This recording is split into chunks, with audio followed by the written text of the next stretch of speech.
Ángel caído, de Nalini Singh, del gremio de los cazadores. Capítulo 11.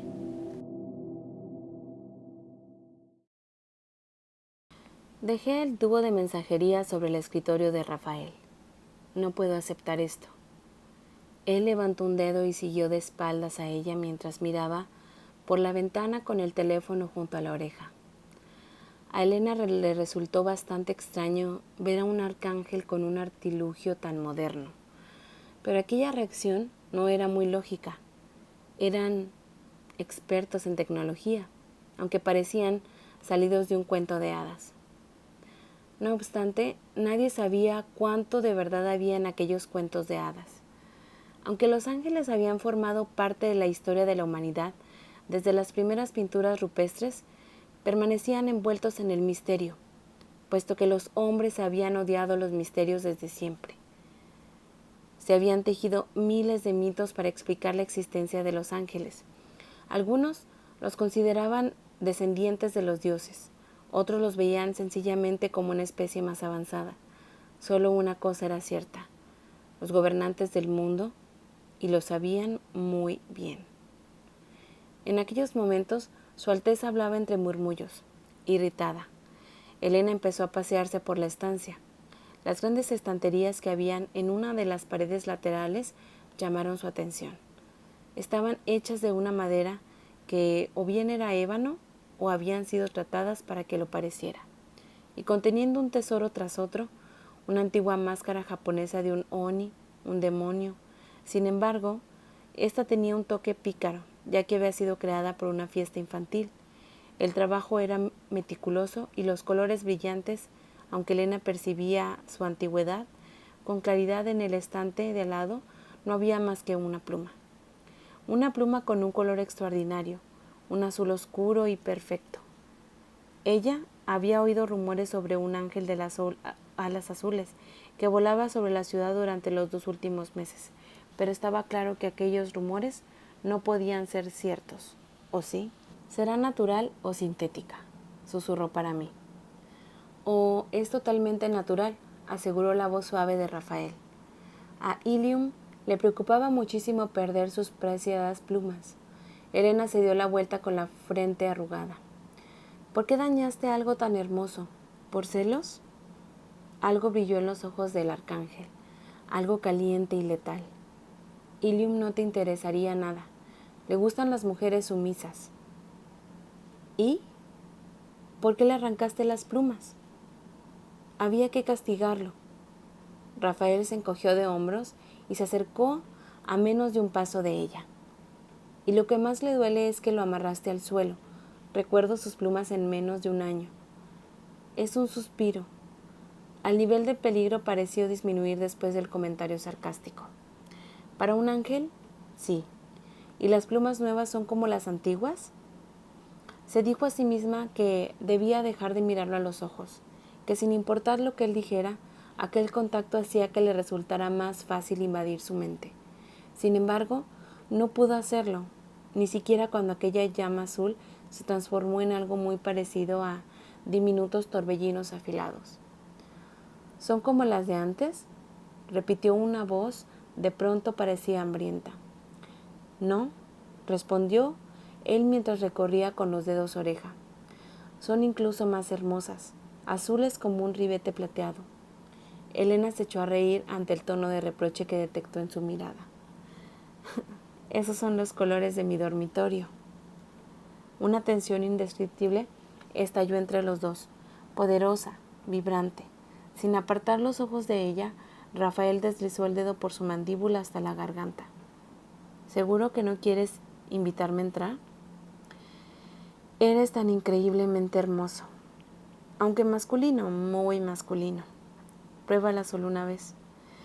Era la oscuridad que había en ella, el pequeño núcleo concebido al día que perdió su inocencia en una cocina cubierta de sangre. Plaf, plaf, plaf. «Ven aquí, pequeña, pequeña cazadora, ven, pruébala». «No», se apartó de él. Tenía las palmas de las manos húmedas a causa del miedo. «Solo he venido a devolverte la rosa. y a pedirte cualquier tipo de información que tengas sobre el paradero de Uram. Rafael bajó la mano. Su rostro solo mostraba una expresión pensativa, aunque ella había esperado ver furia después de su rechazo. Se me da bien acabar con las pesadillas. Elena se puso rígida. Y crearlas. Dejaste a ese vampiro en Times Square durante horas. Basta ya. Elena le ordenó su mente. Basta, por el amor de Dios. Tienes que conseguir que te haga un juramento. Pero su boca no escuchó. Lo torturaste. Sí, su tono no tenía ni una pizca de remordimientos. Elena esperó. ¿Eso es todo? ¿Es lo único que tienes que decir?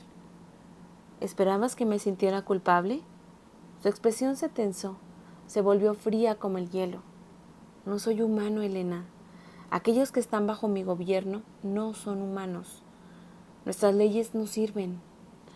Elena apretó las manos con muchísima fuerza. ¿Te refieres a las sencillas leyes de la decencia y la conciencia? Di lo que quieras, pero recuerda una cosa.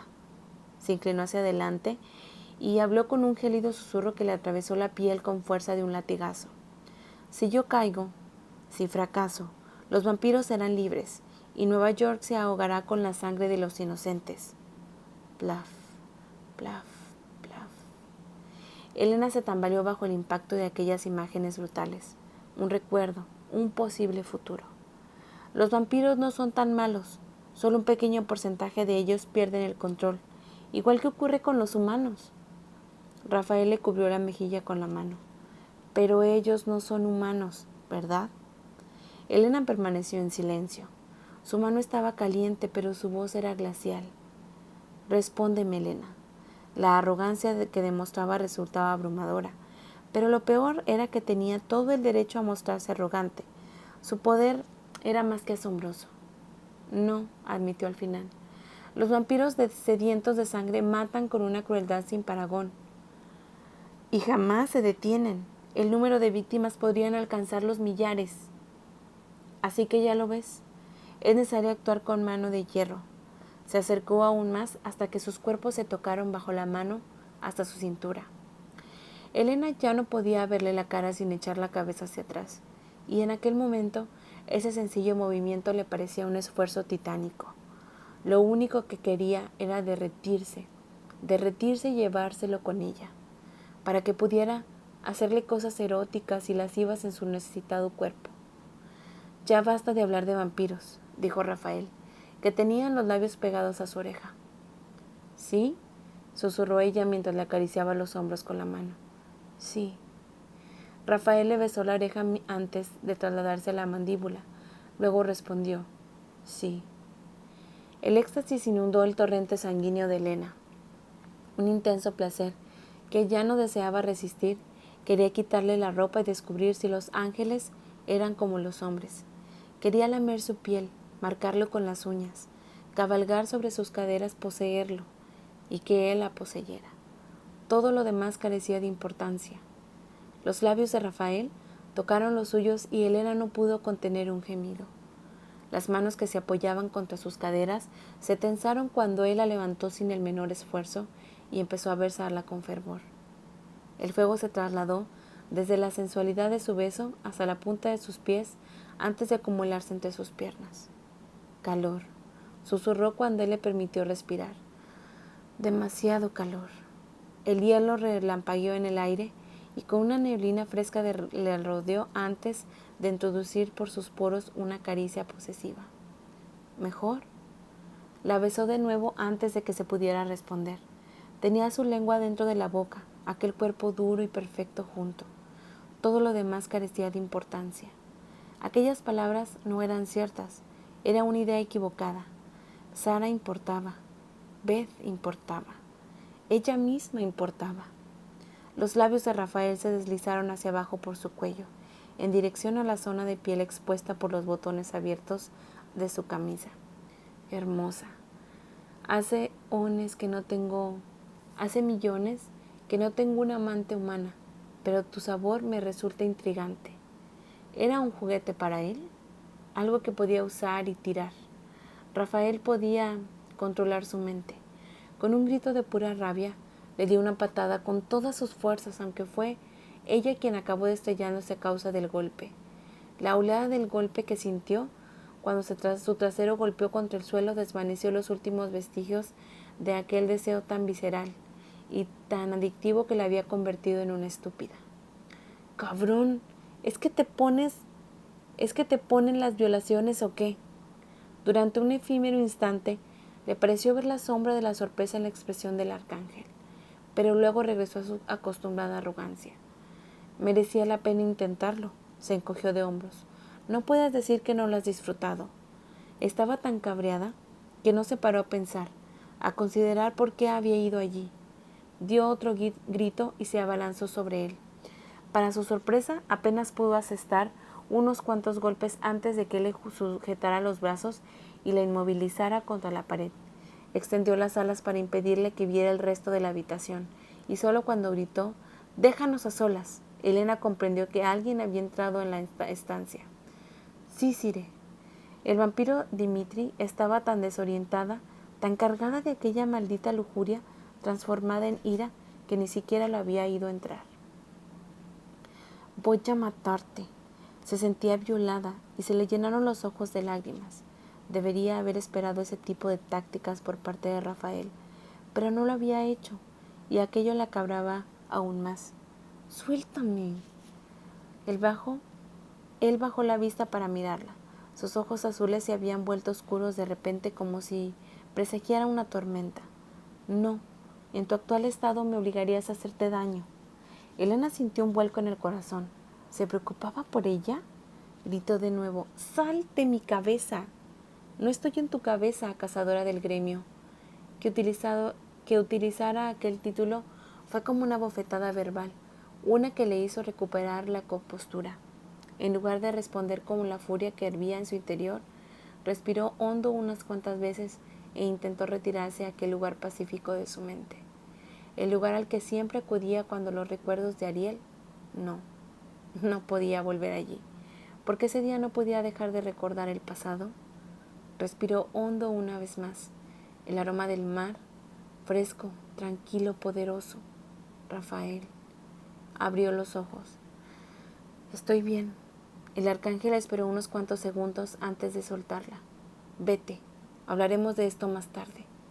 La mano de Elena deseaba buscar un arma, pero ella se limitó a darse la vuelta para salir de la sala.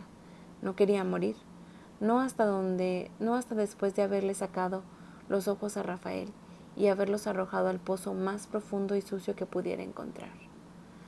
Tan pronto como oyó cerrarse las puertas del ascensor, Rafael llamó a seguridad. «No la pierdas de vista. Asegúrate de que está a salvo». «Sí, Sire», fue la respuesta de Dimitri, aunque Rafael pudo detectar una matiz de incredulidad. Colgó sin responder la pregunta no formulada. ¿Por qué había permitido que la cazadora siguiera con vida después de atacarlo? ¿Es que te ponen las violaciones o qué? Sus labios se tensaron y sus nudillos se pusieron blancos cuando apretó las manos. A lo largo de los años había hecho muchas cosas y lo habían acusado de otras muchas. Aún así, jamás había tomado a una mujer contra su voluntad. Jamás. Y tampoco lo había hecho aquel día. Sin embargo, había ocurrido algo. Por esa razón, había permitido que lo atacara. Elena necesitaba descargar la furia y él se sentía tan asqueroso por lo que había hecho que había recibido los golpes de buen grado. Había algunas reglas que jamás debían romperse. El hecho de haberse saltado una norma que él mismo se había impuesto siglos atrás le hizo preguntarse por su propio estado mental. Sabía que su sangre estaba limpia, se había hecho un análisis el día anterior, así que aquello no era el resultado de una toxina que le enturbiara la mente o descontrolara sus poderes. Y aquello lo dejaba en terreno desconocido.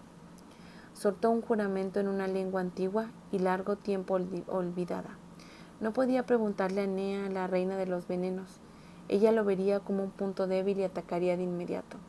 No podía confiar en ninguno de los miembros del grupo que conocían la respuesta. En ninguno salvo en Lijuán y en Elilla. A Lijuán, en el interior, los poderes insignificantes. Había llegado demasiado lejos. Se había convertido en algo que ya no pertenecía a este mundo. Rafael no las tenía todas consigo en la referencia a Elijah, pero él era el erudito entre los suyos. El problema era que Li Juan evitaba las comodidades modernas como el teléfono. Vivía en una fortaleza montañosa escondida en las profundidades de China. ¿Tendría que ir a verlo volando o...? Apretó los puños con más fuerza aún. No podía abandonar la ciudad mientras Huram merodeaba por allí.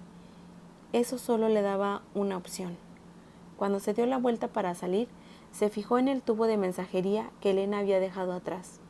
La rosa del destino era un tesoro antiguo, un tesoro que había conseguido cuando era un joven ángel al servicio de un arcángel, siglos atrás. Según la leyenda, se había creado gracias a las combinaciones de los poderes de los miembros del primer grupo. Rafael no sabía si aquello era cierto, pero estaba claro que era una obra inigualable. Se lo había regalado Elena por razones que ni él mismo entendía, pero ella debería habérselo quedado. Ahora llevaba su nombre grabado. Cogió el tubo antes de dirigirse al ático, a la estancia completamente negra que había en la parte central. Las brujas humanas habían considerado malignas aquellas estancias. Veían la oscuridad como algo malo. Sin embargo, en ocasiones la oscuridad no era otra cosa que una herramienta, ni buena ni mala. Era el alma del hombre que utilizaba aquella herramienta la que cambiaba las cosas. La mano de Rafael se cerró sobre el tubo de mensajería. Por primera vez en muchos siglos no sabía muy bien qué era. Y aquello no estaba bien. Nunca había sentido algo así. Pero lo cierto era que nunca había sido malvado hasta ese día. Hasta aquí el capítulo 11 de Ángel Caído, de Nalini Singh. Gracias por escucharme.